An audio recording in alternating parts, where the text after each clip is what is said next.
첫째 부활, 그리스도의 제사장, 천년 왕노를 영원한 생명. 또 내가 보좌들을 보니 거기에 앉은 자들이 있어 심판하는 권세를 받았더라. 또 내가 보니 예수를 증언함과 하나님의 말씀 때문에 못배임을 당한 자들의 영혼들과 또 짐승과 그의 우상에게 경배하지 아니하고 그들의 이마와 손에 그의 표를 받지 아니한 자들이 살아서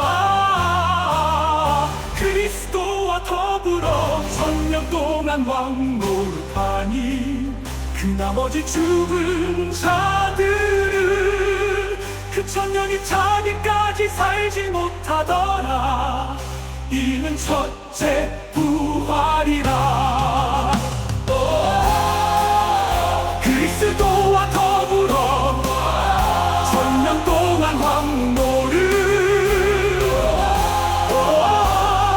첫째 부활이라. 이 첫째 부활에 참여하는 자들은 복이 있고 거룩하도다. 아나스타시스 아니오시스 복되고 거룩하도다.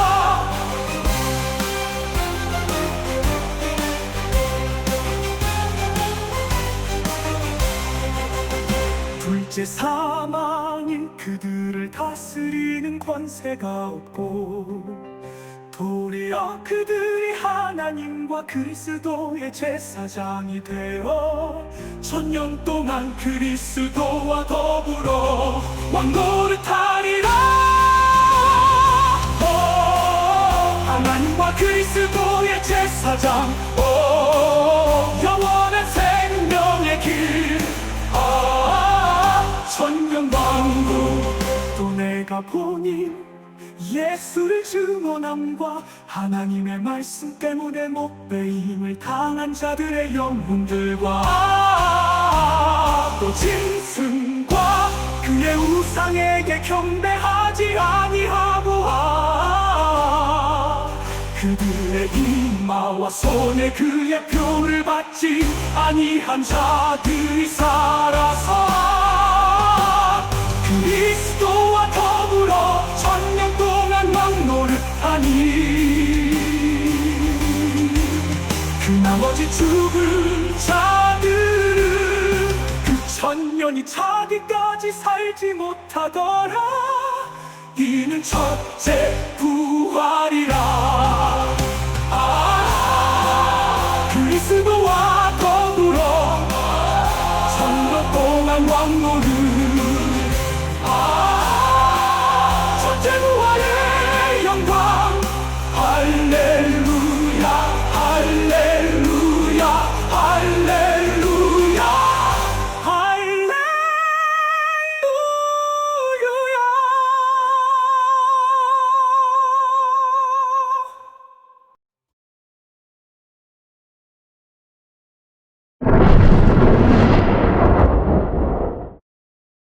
요한은 아시아에 있는 7 교회에 편지하노니 이제도 계시고 전에도 계시고 장차 오실 이와 그 보좌 앞에 7 영과 또 충성된 증인으로 죽은 자들 가운데서 먼저 나시고 땅의 임금들의 머리가 되신 예수 그리스도로 말미암아 은혜와 평강이 너희에게 있기를 원하노라.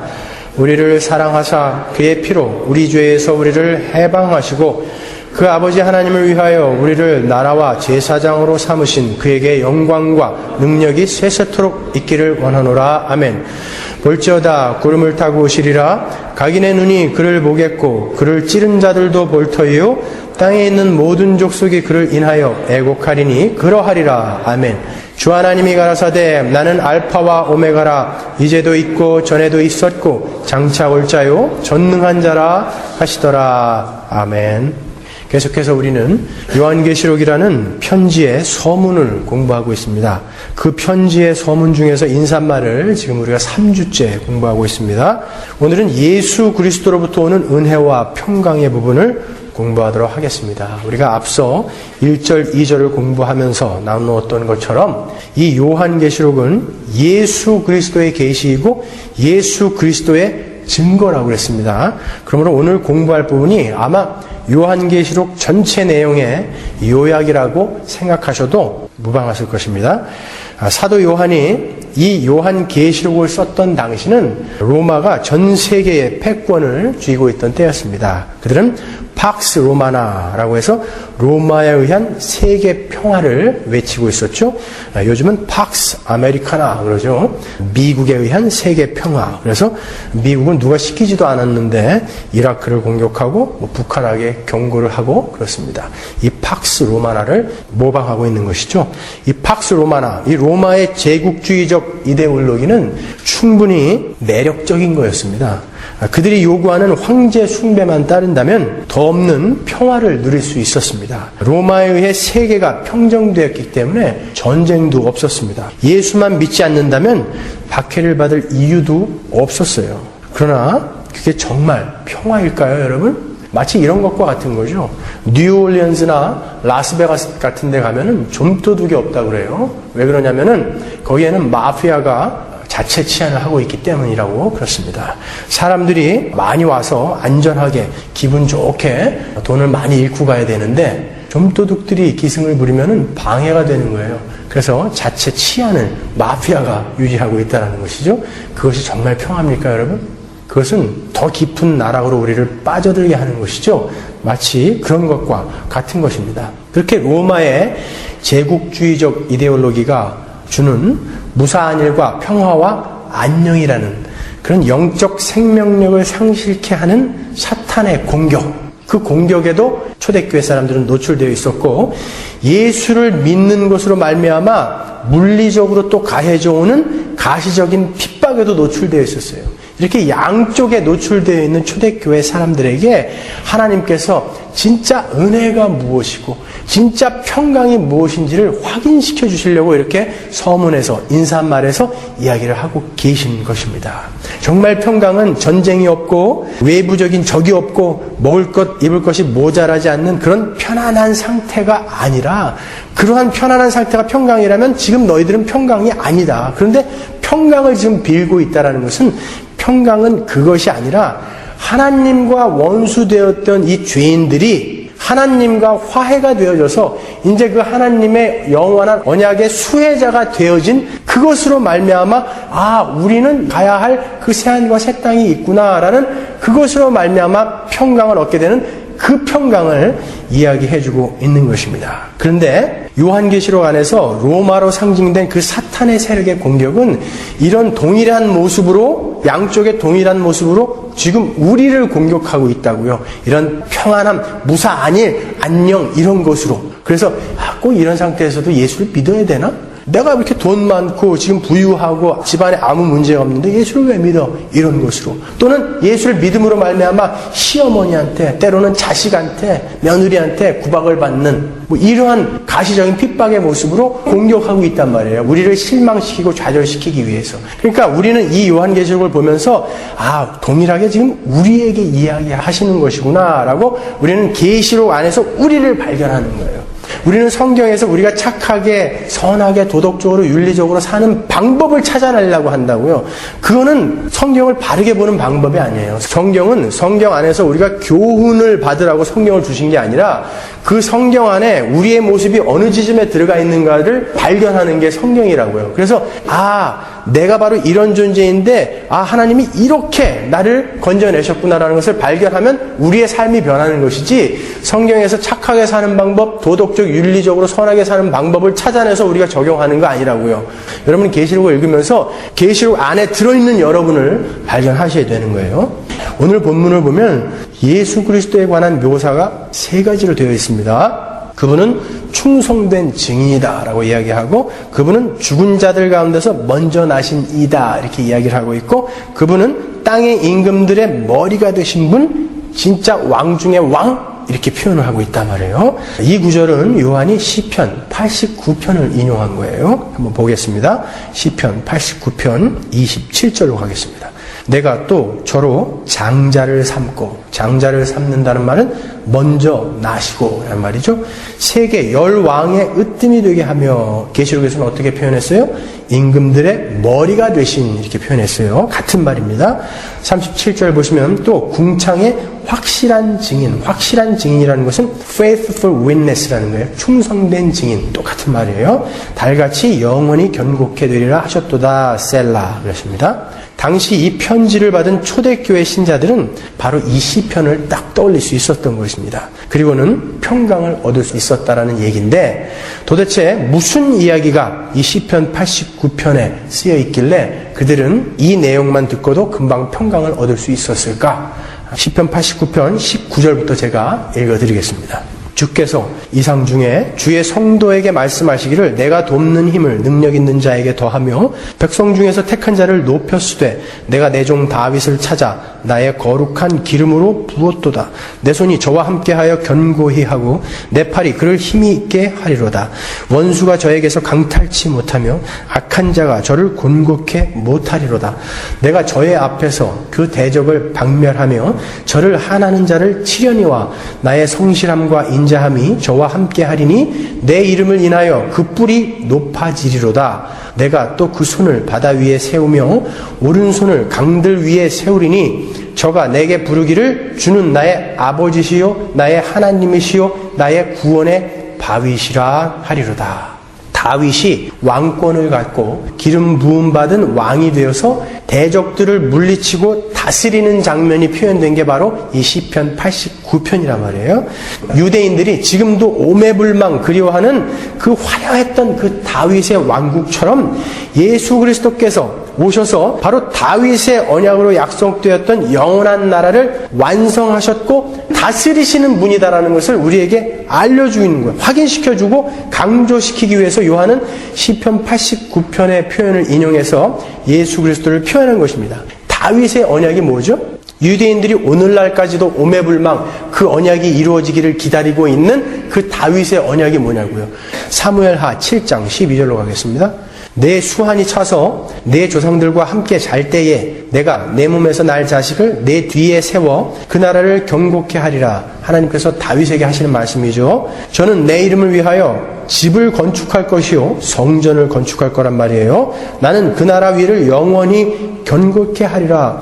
나는 그 아비가 되고 그는 내 아들이 되리니 저가 만일 죄를 범하면 내가 사람 막대기와 인생 채찍으로 징계하려니와 내가 내 앞에서 패한 사울에게서 내 은총을 빼앗은 것 같이 그에게서는 빼앗지 아니하리라. 내 집과 내 나라가 내 앞에서 영원히 보존되고 내 위가 영원히 견고하리라 하셨다 하라 그래요. 한 왕이 나서 그 나라를 영원히 다스린다라는 그런 내용이에요. 이것이 나단을 통해서 다윗에게 주어진 하나님의 언약이셨어요. 이것을 다윗의 언약이라고도 하고 나단의 신탁이라고 이야기도 한다고요.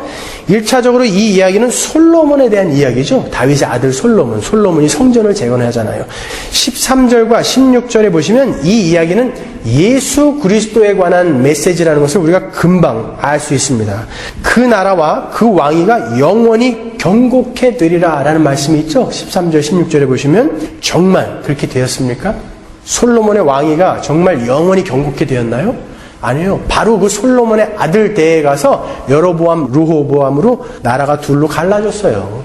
그리고 BC 722년에 북이스라엘은 홀랑 망했어요. 아수르한테. BC 586년에 남유대는 바벨론한테 홀랑 망했고요. 그리고 그 이후로 이스라엘이라는 나라가 없었어요. 1947년에 그들이 시온으로 돌아가자라는 것을 스위스에서 외치고 48년에 이스라엘이라는 나라를 다시 만들었다고요. 그때까지 2000년 동안 이스라엘이라는 나라는 없었어요. 이 지구상에. 나라가 없었으니까 당연히 왕도 없죠. 그러면 하나님은 지금 무슨 약속을 하신 거예요? 여기에서 바로 예수 그리스도를 이야기하고 계시는 거예요. 지금 이 구절은 참 성전이신 진짜 왕이신 메시아가 오셔서 승리를 하시고 또 영원한 하나님 나라의 왕위에 올라서 영원히 다스리실 것을 표현한 메시아에 관한 언약인 것입니다. 세대주의자들, dispensationalism이라고 그러죠? 이 세대주의자들도 지금까지 이 왕국이 이 땅에서 이루어질 것이라고 믿고 있어요. 그래서 이 다윗의 천년 왕국을 지금도 기다리고 있죠? 그것은 잘못 생각하고 있는 것입니다. 이것은 메시아에 관한 언약인 거예요. 바로 그 메시아가 오셨고 그 왕국을 완성하셨고 지금 다스리고 계시다라는 뜻이에요. 이미 하나님의 일을 다 이루셨다라는 거예요. 그러므로 너희는 잘 참고 인내하고 견뎌내라. 이미 완성된 그 나라에 너희는 속해 있지 않니? 그러니까 잘 참고 이겨내라. 너희는 승리한 싸움을 싸우고 있는 거야. 이렇게 우리를 격려하고 응원을 해주는 구절이 바로 오늘 읽었던 우리 구절이라고요. 거기에서 우리는 평강을 얻을 수 있는 것입니다. 그리고 시편에서, 계시록에서, 그리고 다른 여러 곳에서 성경이 이렇게 예수 그리스도를 충성된 증인이시고 죽은 자들 가운데서 먼저 나신 이, 그리고 땅의 임금들의 머리가 되신 분, 이렇게 표현해 놓은 것은 예수 그리스도의 역할과 지위에 대해서 묘사를 해 놓은 거예요. 그러니까 이 땅에서의 예수 그리스도의 삼직, 왕이며 제사장이며 선지자였던 그분의 삼직에 대해서 표현을 해 놓은 것입니다. 충성된 증인이라는 것은 무엇이죠? 증인이라는 건 뭐예요? 증인은 어떤 것을 보고 들은 것을 그대로 이야기하는 거죠. 성경에서 어떤 것을 보고 들은 것을 그대로 이야기하고 선포했던 자들을 무엇이라고 합니까? 선지자라고 하잖아요. 그죠? 충성된 증인, 그것은 선지자의 직위이고요. 죽은 자들 가운데서 먼저 나신 이것은 제사장이라고 해요. 죽는다라는 건 뭐예요? 자기가 자기를 제물로 드려서 제사를 드린다라는 이야기거든요. 그것은 제사장의 직분이죠. 그리고 그분은 땅의 임금들의 머리가 되셨다 그래요. 임금들의 머리이면 그분이 진짜 왕이라는 것이죠. 이렇게 예수님은 왕이셨고 제사장이었고 선지자였습니다. 그러면 이제 하나하나 구체적으로 제가 자세히 설명을 해드리겠습니다. 먼저 충성된 증인이신 예수님에 관해서 살펴보도록 하겠습니다. 증인이 뭐예요? 조금 전에 말씀드린 것처럼 자기가 보고 들은 것을 증거하는 자죠. 그래서 제가 지난주에 설명해드린 것처럼 예수님이 내가 진실로 너희에게 이르노니, 이 말은 시편의 아멘, 아멘이라는 뜻이라고 그랬죠. 그러니까 예수님은 하늘에서 보고 들은 것만, 하나님이 시키신 것만 얘기한다는 거예요. 진실로 아멘 아멘 하고 우리에게 이야기하는 거예요. 그분을 우리는 증인이며 선지자다 이렇게 이야기하는 것이죠. 신명기 18장 18절 보겠습니다. 내가 그들의 형제 중에 너와 같은 선지자 하나를 그들을 위하여 일으키고 내 말을 그 입에 두리니 내가 그에게 명하는 것을 그가 무리에게 다 고하리라. 이것은 하나님이 모세에게 하시는 말씀이에요. 예수님은 바로 그 선지자셨어요. 내가 네 뒤에 한 선지자를 둘 거야. 그 선지자, 그게 바로 예수님이라고요. 예수님은 구약의 그 모든 선지자들로 상징되었던 그 선지자, 참 선지자였어요. 그리고는 완벽하게 그 역할을 다 해내셨습니다. 그런데 그 충성된 증인의 삶은 그렇게 쉽지가 않았죠. 늘 반대하는 사람들과 회유하는 사람들과 노골적으로 야유를 하는 사람들과 때리는 사람들과 침뱉는 사람들과 배신하는 사람들과 배척하는 사람들에게 둘러싸여 있으셨어요. 그리고는 순환을 받으셨고 죽으셨습니다. 바로 그 증인의 삶을 살다 가셨어요. 그런데 보세요. 예수께서 승천하실 때 교회에게 당부하신 아주 유명한 말씀이 있죠. 사도행전 1장 8절이요. 오직 성령이 너희에게 임하시면 너희가 권능을 받고 예루살렘과 온 유대와 사마리아와 땅 끝까지 이르러 내 증인이 되리라 하시니라. 우리들을 똑같은 증인으로 부르고 계시잖아요. 너희들은 내 증인이다 그래요. 그 증인이 어떻게 살다 가셨어요? 순환받고 고난받고 죽으셨어요. 우리는 유니언 크라이스트, 그리스도와 연합된 자들이죠. 우리도 그런 증인의 삶을 살아내야 한다는 거예요. 이렇게 예수님은 교회를 예수님과 똑같이 증인으로 부르셨습니다. 증인으로 부름을 받은 교회는 예수님처럼 증인으로서의 역할을 충실히 해내야 했습니다. 그런데 그게 그렇게 쉽지가 않았어요. 초대교회 사람들은요. 당시로는 죽음까지도 불사해야 하는 그런 삶이었다고요. 지금하고는 비교가 안 되죠. 하나님은 당시 예수를 믿음으로 핍박을 받고 있고 고난을 당하고 있던 교회에게 이렇게 말씀하시는 거예요. 충성된 증인들아, 충성된 증인들아, 너희가 충성된 증인으로서 지금 당하고 있는 그 고난을 예수님께서, 메시아이신 예수가 다 겪고 갔단다. 그러니까 너희들은 지금 맞는 길을 가는 거야. 사람들은 두려웠을 거예요. 아니, 예수를 믿는데 왜 우리의 삶이 이렇게 고난과 핍박으로 점철되는 거야? 그럴 때 하나님이 지금 말씀하시는 거예요. 예수가, 충성된 증인이었던 예수가 그 길을 미리 살다 가지 않았니? 너희들도 증인이잖아. 당연히 그 길을 너희들도 가야 되는 거야. 너희들의 삶에 나타나는 그 고난과 핍박은 당연한 것이란다. 이렇게 우리를 응원하고 계시는 거예요. 민수기 11장 29절 보세요. 모세가 그에게 이르되 내가 나를 위하여 시기하느냐? 여호와께서 그 신을, 성령을 그 모든 백성에게 주사 다 선지자 되게 하시기를 원하노라. 그러시죠? 하나님은 광야에서 이스라엘 백성에게 만나를 내려서 먹이셨습니다. 그런데 이스라엘은 곧 불평을 하기 시작했죠. 애굽의 부추와 마늘과 고기를 그리워했습니다. 고기가 먹고 싶어서 각기 장막문 앞에서 울었다, 이렇게 성경이 표현을 하고 있어요. 얼마나 고기가 먹고 싶었으면 장막문 앞에서 울었대요. 고기가 먹고 싶어서. 그러니까 모세가 하나님 앞에 가서 불평을 합니다. 뭐라고 그러죠? 하나님, 내가 저 왼수들을 낳았습니까? 왜 저들이 나에게 이렇게 불평을 하게 만드십니까? 그리고 힘들어서 도저히 못하겠습니다. 그런다고요. 그러니까 하나님이 뭐라고 그래요? 모세야, 알았다. 내가 고기 먹여줄게. 그래요. 언제까지? 코에서 냄새가 날 때까지 먹여줄게. 그래요. 메추라기로 주시죠. 그리고는 모세의 짐을 덜어주시기 위해서 70명의 장로를 세워라. 그러세요. 모세가 70명의 장로를 세워서 성막으로 데리고 들어가죠. 거기에서 성령이 임하신다고요. 그러니까 그 70명의 장로들이 다 예언을 해요. 그런데 이 진중에 있던 멜닷과 엘닷이라는 사람이 거기에도 성령이 임해서 그들이 예언을 해요. 그러니까 소년이 쪼르르 와가지고 고자질한다고요. 저들이 진중에서 성령을 받고 예언을 하고 있어요. 그러니까 여호수아가 그 옆에 있다가 모세에게 금하게 하소서 그런다고요. 그때에 모세가 한 말이에요. 이 말이. 왜 금하게 하냐? 그래요. 왜 금하게 하냐? 네가 나를 위하여 시기하느냐? 시기하지 말라는 거예요. 그들이 성령 받고 예언하는 거 시기하지 말라는 거예요. 여호와께서 그 신을, 성령을 그 모든 백성에게 주사, 여러분들 포함한 교회예요. 그 모든 백성에게 주사 다 선지자 되게 하시기를 원하노라. 이 일이 언제 일어났습니까? 사도행전 2장 오순절에 교회에 성령이 임하심으로 해서 그들이 성령을 받고 이제 뭐가 된 거예요? 선지자가 된 거예요. 모세의 예언처럼. 여러분은 여러분 자신이 모두 이 시대의 증인으로 또한 선지자로 부르심을 받은 것을 알고 계십니까? 그러면 여러분 그 선지자들이 어떻게 살다 갔습니까? 구약에 나오는 수많은 예레미야나 호세아나 그 수많은 선지자들이 어떻게 살다 갔습니까, 여러분? 하나님을 증거하고 하나님이 시키신 일을 하면서 계속 수모당하고 배척받고 배신당하고 심지어는 통나무 안에 들어가서 톱으로 켜여서 죽고 십자가에 거꾸로 달리고 기름에 튀겨 죽고 이런 삶을 살았다고요. 여러분은 증인이고 선지자라면서요. 그러면 여러분의 삶에서 어떤 삶이 나타나야 될까요? 무사한 일, 태평 이런 것들이 여러분의 것일까요? 아니 그 사탄이 옛날에는 선지자들을 향해서 그렇게 공격을 했던 사탄이 이제 회개하고 착해진 거예요? 그러면 여러분의 삶에 당연히 그 삶이 나타나시는 게 자연스러운 거예요. 자연스러운 거예요. 하나님은 어떻게 똑같이 예수를 믿는데 저 사람은 저렇게 평안한데 나의 삶은 왜 이렇게 지지리도 복도 없습니까? 그게 맞는 길이다 라고 이야기하시는 거예요. 성경은요.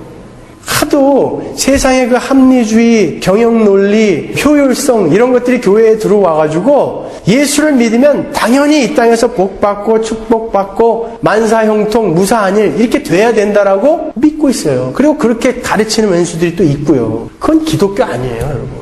성경은 그렇게 이야기하고 있는 부분이 한 군데도 없어요. 사탄은 끊임없이 우리를 좌절시키고 실패시키고 절망시키기 위해서 우리의 삶에 염려와 탄식과 눈물로 공격을 해올 겁니다, 여러분. 어떻게 해서든지 우리를 낙담시키기 위해서 때로는 사업에 방해를 할 것이고 때로는 건강을 치기도 할 거예요. 때로는 자식이 속을 썩이기도 할 거예요. 때로는 남편이 속을 썩이고 때로는 아내가 속을 썩이기도 할 거예요. 어떻게 해서든지 우리를 낭망시키고 좌절시켜서 야, 예수를 믿었더니 어떻게 삶이 더 고달퍼지냐? 이렇게 우리를 속일 거라고요. 그럴 때 여러분은 드디어 내가 선지자의 삶, 증인의 삶에 들어섰구나 라고 기뻐하라는 거예요. 오히려 평안히 여기라는 거예요. 그것이 성경이 말하는 이야기입니다. 이 말을 듣고 더 좌절이 되시는 거 아니에요 혹시?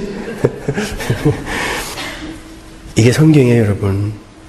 그렇게 우리가 힘들 때 이미 충성된 증인으로 선지자로 우리가 겪고 있는 것과는 비교할 수도 없는 고통과 순환을 당하시고 그 역할을 완전하게 수행해내신 그 예수를 바라보면서 이기라는 거예요. 이까짓 거 이겨낼 수 있다. 예수님도 그 길을 미리 가셨다. 그분은 하나님이셨다. 근데 그분이 그 길을 가셨다. 그리고 미리 다 겪으시고 승리하신 예수께서 우리와 함께 하시고 다윗이 그 다윗의 왕국을 다스렸던 것처럼 그 완성된 하늘나라, 우리 하나님의 나라인 여러분들을 지금 다스리고 계시다. 그러니까 힘내라. 이 이야기예요. 두 번째로 그분은 죽으셨다가 죽은 자 가운데서 다시 살아나셨다라고 기록이 되어 있습니다. 죽으셨다라는 것은 예수님께서 제사장으로서 완전한 제사를 드리셨다는 거예요. 자신이 제물이 되셔서 하나님 앞에 완전한 제사를 드리셨습니다. 히브리서 5장 8절 보세요. 그가 아들이시라도 받으신 고난으로 순종함을 배워서 온전하게 되었은즉 자기를 순종하는 모든 자에게 영원한 구원의 근원이 되시고 하나님께 멜기세덱의 반차를 좇은 대제사장이라 칭하심을 받았느니라. 그분은 제사장이셨어요. 히브리서 6장 20절로 가겠습니다. 그리로 앞서 가신 예수께서 멜기세덱의 반차를 좇아 영원히 대제사장이 되어 우리를 위하여 들어가셨느니라. 그러죠? 예수님은 당신이 제사장이시면서 또 제물로 드려지셨어요. 그렇게 죽으셨을 뿐만 아니라 다시 살아나심으로 그 제사가 완전한 것이었다는 것을 확증하셨다고요. 당시에는 제사를 드릴 때 그 제물에 흠이 있거나 아니면 제사의 절차가 조금만 잘못돼도 제사장이 그냥 즉사했다고요. 그러니까 예수님이 우리의 죄를 짊어지고 그냥 죽으신 걸로 끝났으면 우리는 구원 못 받아요. 그분이 다시 살아나셨다는 것은 그 제사가 완전한 것이었구나. 하나님이 기뻐하는 완전한 제사였구나라는 증거라고요. 그래서 우리는 구원을 받게 된 거예요. 그래서 이제는 동물 제사가 더 이상 필요 없게 되어버렸습니다. 성경은 그리고 예수님께서 죽은 자들 가운데서 먼저 나셨다라는 표현을 써요. 먼저 나셨다라는 것은 장남이라는 말이죠. 그리고 아울러 나중에 날 자들도 있다라는 말이에요. 먼저 났다라는 것은 나중에 날 자가 있다라는 이야기잖아요. 바로 그분이 장자로 맏아들로 먼저 나셨다라는 이야기입니다. 맏아들이며 장자인 예수의 동생들이 있다라는 거 아니에요. 바로 그것은 여러분과 저를 이야기하는 거예요. 저와 여러분. 시편 89편 27절을 다시 한번 보겠습니다. 내가 또 저로 장자를 삼고, 그러죠? 예수님이 장자이세요. 로마서 8장 29절 보시면 하나님이 미리 아신 자들로 또한 그 아들의 형상을 본받게 하기 위하여 미리 정하셨으니 이는 그로 많은 형제 중에서 맏아들이 되게 하려 하심이니라. 그분이 맏아들이고 우리는 많은 형제예요. 우리가 예수님의 형제. 닭살이 막 돋는 것 같아요. 예수님이 우리 형제라니요. 하나님이신 그분이 천지를 창조하신 말씀이신 빛이신 하나님이 우리와 형제라니요. 그분이 맏아들이고 내가 동생이라니요. 그렇게 영광스러운 신분이 우리에게 주어졌다고요. 히브리서 1장 6절 보시면 또 맏아들을 이끌어 세상에 다시 들어오게 하실 때 이제 그 맏아들이 오실 거예요. 하나님의 모든 천사가 저에게 경배할지어다 말씀하시며 그러죠.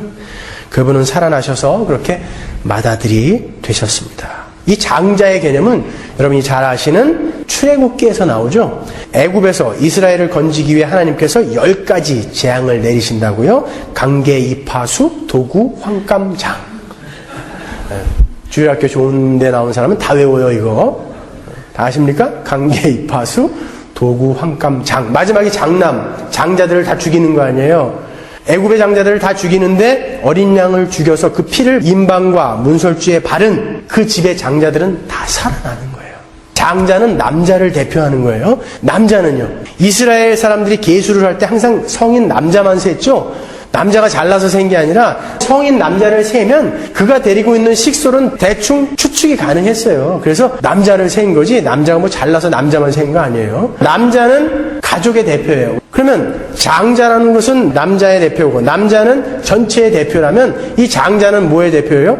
전체를 대표하는 게 장자예요. 그러니까 예수 그리스도, 그 맏아들이라는 장자이신 예수 그리스도는 바로 전체인 우리를 대표하신다라는 이야기예요. 근데 그분이 완전히 다 고난을 다 당해 주셨고 완전히 죄를 다 이기셨고 승리하셨단 말이에요. 그것이 먼저 나셨다라는 말의 의미예요. 장자의 의미. 얼마나 우리에게 기쁨과 평안을 갖다주는 그런 말입니까, 여러분? 예수님은 그렇게 맏아들이 되셨고 우리는 하나님의 양자들이 된 것입니다. 히브리 사람들의 개념은 양자는 아버지의 모든 것을 기업으로 물려받고 그 권세를 누리는 존재들을 양자라 그래요. 우리가 생각하는 양자하고는 조금 달라요. 하나님은 우리를 예수님과 동일한 수준으로 대접을 해주신다는 것입니다. 로마서 8장 17절 보시면 자녀이면 또한 후사 곧 하나님의 후사요. 후사라는 건 뭐예요? 상속을 받을 자라는 것이죠. 그리스도와 함께한 후사, 공동 상속자라는 거예요. 정확한 헬라어 번역은 예수님과 우리는 하나님의 공동 상속자다라는 말이에요. 아니 어떻게 우리가 예수님과 동일한 몸을 입고 이제 동일한 것을 상속받는 자가 돼요. 이 신분을 정말 아십니까 여러분? 이게 기독교라는 거예요. 로마서 8장 15절 보시면요. 너희는 다시 무서워하는 종의 영을 받지 아니하였고 양자의 영을 받았으므로 아바 아버지라 부르짖느니라. 양자의 영을 받았다 그래요. 에베소서 1장 5절 보시면 그 기쁘신 뜻대로 우리를 예정하사 예수 그리스도로 말미암아 자기의 아들들이 되게 하셨다 그래요. 딸들은 섭섭해하지 마세요. 히브리 사람들은 그냥 자녀라는 표현을 그냥 아들들이라고 쓴 거예요. 그럼 우리는 하나님의 자녀들이 됐어요. 그 맏아들을 따라 우리는 하나님의 자녀들이 됐어요. 그런데 그 맏아들은, 우리의 대표된 맏아들은 죽었다가 살아났어요. 그리고 영광스러운 부활의 몸을 입고 하나님 보좌 우편에 앉아 계세요. 이미 과거예요, 그 시제는. 그러면 우리의 대표가 그 길을 가서 그렇게 앉아 있다면 우리는요, 우리의 신분은 너무 확실한 거죠. 우리의 갈 길은 너무나 정확하게 지금 결정이 되어 있는 거예요. 운명적으로. 당시 예수를 믿음으로 죽음에까지 내몰려서 벌벌 떨고 있던 초대교회 성도들은 이 대목을 읽으면서 다시 확인을 했을 것입니다.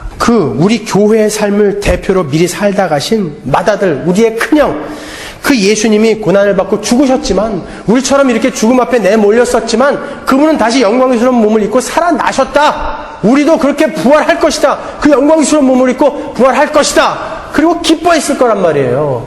그 기쁨이 여러분의 기쁨이 되어야 되는 것입니다. 그 평강이 여러분의 평강이 되어야 하는 것입니다. 여러분, 인간이 제일 두려워하는 게 뭐죠? 죽음이에요. 뭐니 다 이렇게 열거를 해도 그것은 다 죽음 때문에 두려워하는 거예요. 그런데 그분이 사망을 이기셨어요. 우리는요, 사망아 너의 쏘는 것이 어디 있느냐라고 당당하게 외칠 그리스도인이라고요. 그러면 여러분이 죽음이 두렵지 않다면 뭐가 또 두려우신 거예요? 지금 그 죽음을 두려워하니까 다른 것들이 두려운 거예요. 우리가 두려워해야 할 것은 우리에게 닥친 문제들이 아니에요. 정말 우리가 두려워해야 할 것은 우리의 몸과 영혼을 전부 지옥에다 멸해서 불태워버릴 수 있는 하나님을 아느냐, 그걸 두려워하셔야 돼요. 내가 모르면 어떻게 되는 거예요?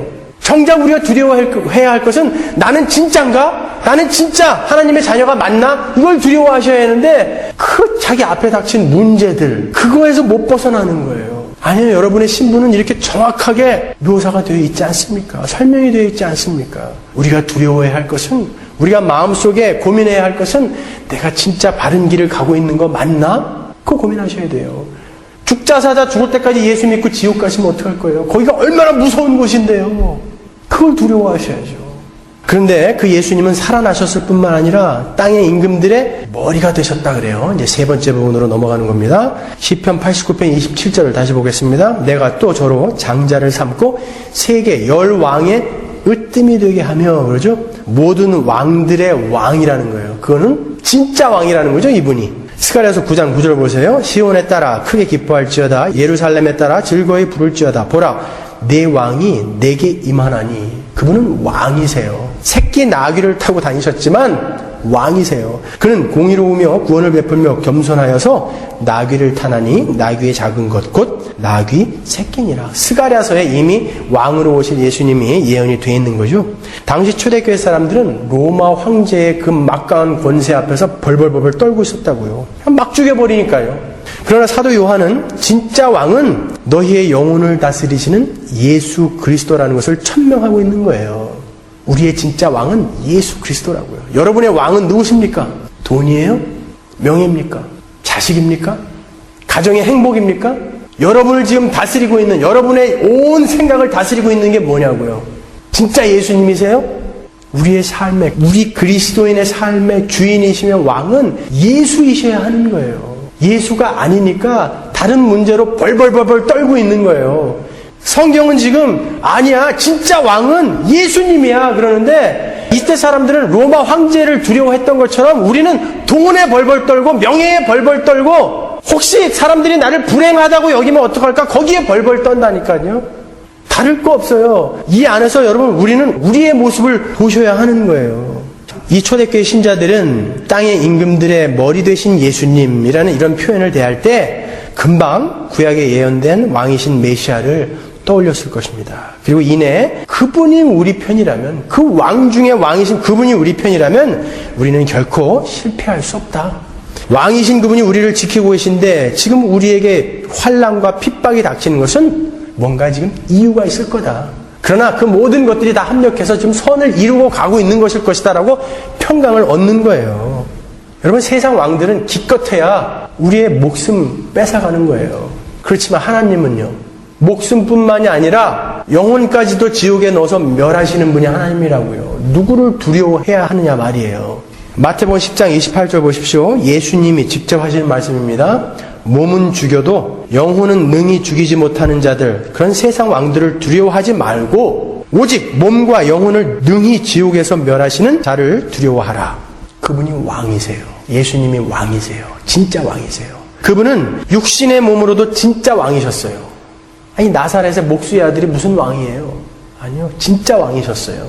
마태복음과 누가복음에 족보가 나오죠. 예수님의 족보가. 마태복음의 족보는 아브라함으로부터 다윗, 솔로몬, 요셉, 예수까지 내려와요. 누가복음은요, 역시 하나님으로부터 내려오는데 다윗, 솔로몬이 아니라 솔로몬의 형인 나단으로 내려와요. 그리고는 쭉 내려와서 헬리, 그리고 요셉이라고 이야기하는데, 이 둘은 이렇게 다른 족보를 이야기하고 있어요. 여기에는 아주 중요한 메시지가 있다고요.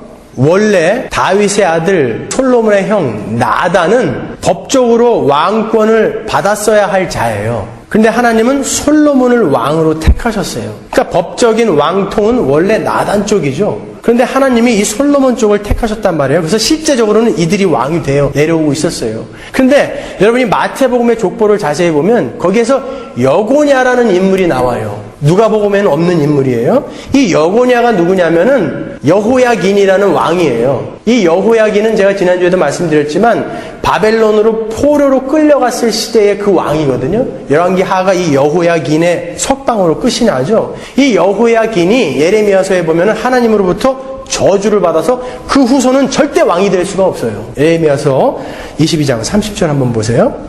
나 여호와가 이같이 말하노라. 너희는 이 사람이 무자하겠고 여호야긴이 무자하겠고 그 평생에 형통치 못할 자라 기록하라. 이는 그 자손 중 형통하여 다윗의 위에 앉아 유다를 다스릴 사람이 다시는 없을 것임이라 그래요.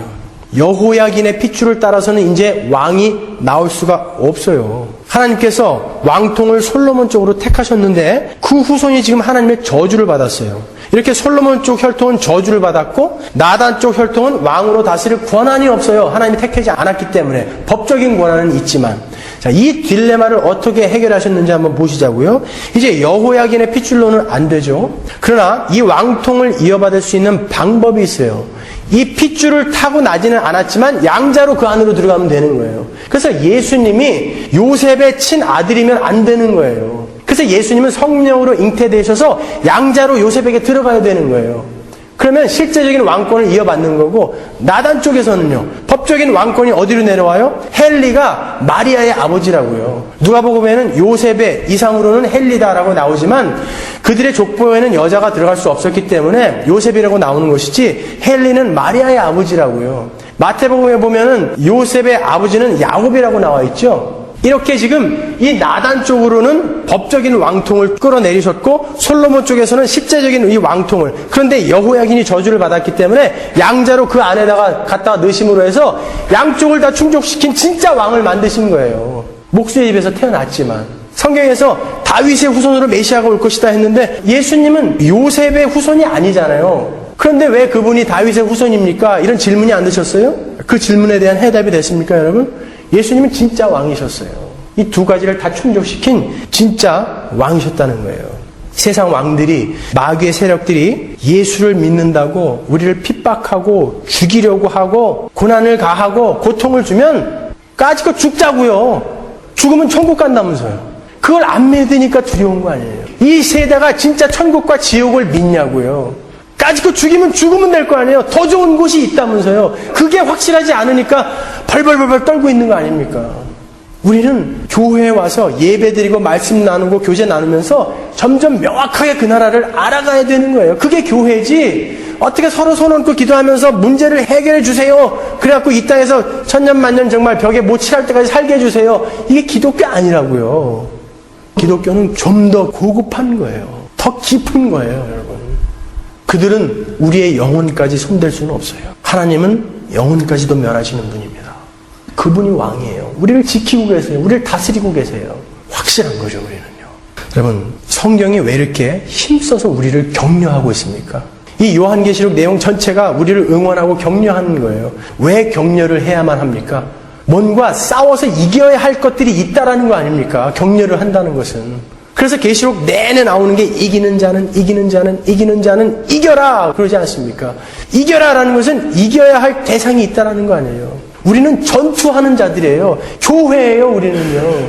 멍하니 복이나 받는 자들이 아니라 전투하는 자들이란 말이에요. 마귀의 세력과 전투해야 하고 마귀의 세력에 젖어있던 그 옛사람과 전투해야 하고 계속 싸우면서 이겨가야 되는 전투인들이라고요, 우리는. 군사들이라고요, 우리는요. 어떻게 이렇게 우리가 안일하게 살아갈 수 있겠습니까, 여러분? 하나님은요, 그리스도인의 삶에서 고난을 제거해 주시기 위해서 그리스도를 보내서 죽이신 게 아닙니다. 우리 교회는 이 땅에서 전투를 하는 자들이에요. 오히려 하나님은 우리에게 고난을 허락하시고 우리에게 환난을 허락하심으로써 우리가 그것을 이길 수 있는 힘을 키우게 만들어 주셔서 우리를 거룩하게 만들어 가시는 거예요. 이 땅은 훈련소라고요.